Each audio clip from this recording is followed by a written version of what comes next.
Kaldır kafasını. Tamam beyim. Dayanız. Tez Artuk Bey haber edesin. Tez koş. Beyim dayan beyim.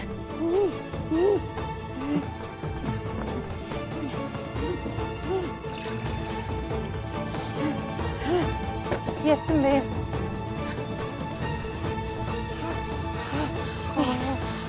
Beyim.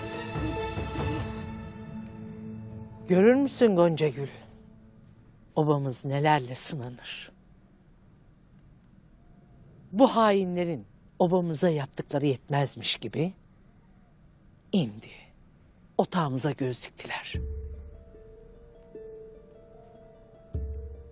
Bu ihanetler beni şüpheden şüpheye itmiştir. Sen Gündoğdu'nun hatunu, benim de kızım olacaksın. Bu pislik temizleninceye kadar sen de üstüne düşen görevi yapmak zorundasın. Haklısındır Hayme Ana. Lakin ben bu otağın kızıyımdır. Bu otağa gelecek olan zeval bana da gelmiştir. Lakin ne bir gördüğüm ne bir işittiğim vardır. Olsa hemen sana bildirirdim zaten. Zihnini bir zorlasan diyorum. Belki aklına gelmeyen önemli bir şey vardır. Ha?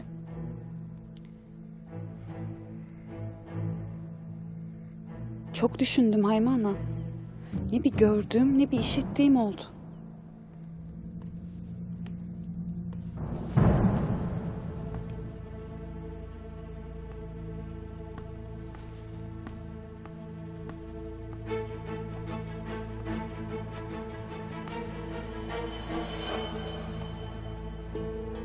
Hayırdır Hayme Hatun?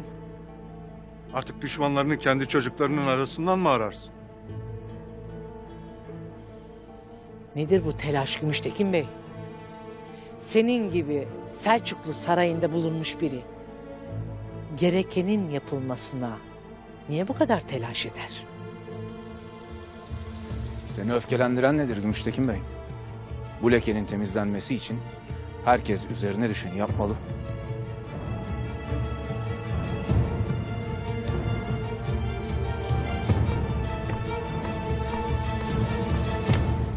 Hayme Ana, Korkut Bey fenalaşmış.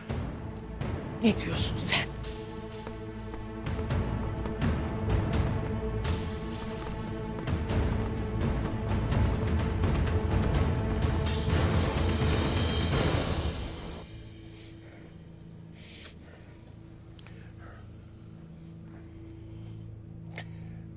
Evladımın mürüvvetini görene kadar ölmeme izin verme Artuk Bey'im.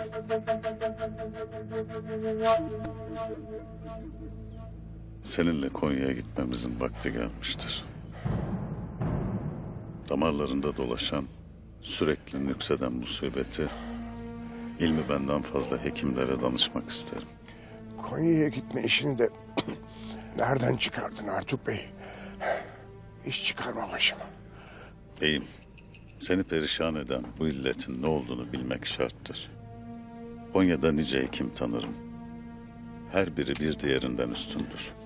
Hele şu düğün bitsin. Ne istersen yapacağım. Kendimi sana teslim edeceğim. Eyvallah beyim. Şu kudret şurubu. Onu hala yudumlar mısın beyim? Aytul'un hatunu gayri kullanmasın demişsin. Ben de kullanmam. Eyvallah beyim.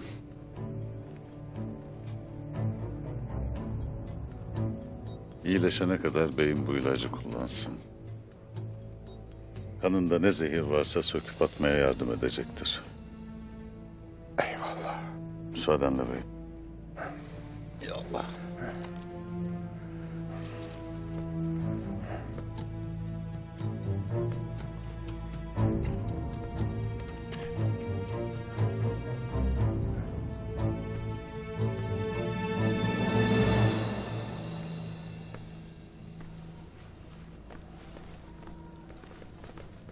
Nedir vaziyeti abimin Artuk Bey?